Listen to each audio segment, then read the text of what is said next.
What do the sounds of ocean waves and opium have in common? Here along the coast of Black Point, they are more related than many may believe.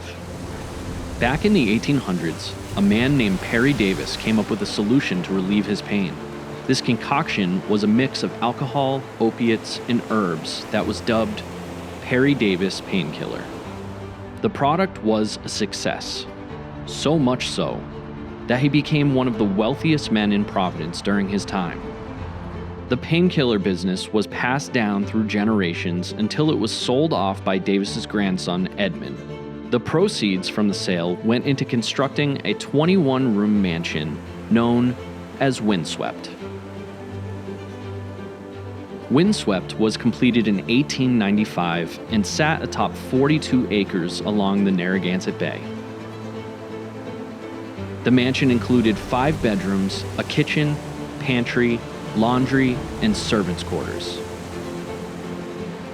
It would house the Davis family for 40 years until being sold to the Castiglione brothers, who would transform it into the upscale restaurant, Cobb by the Sea.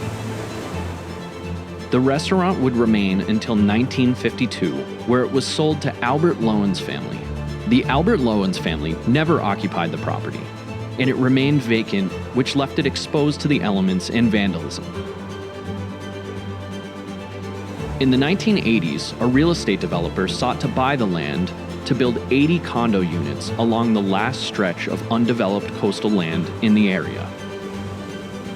Protests emerged to prevent private development, and in 1989, the state of Rhode Island condemned the land for use as a nature preserve. The state offered the developer $6.4 million for the land. While Windswept would never see any hopes of restoration ever again, the remnants would be protected from demolition by private developers and continue to stand to this day.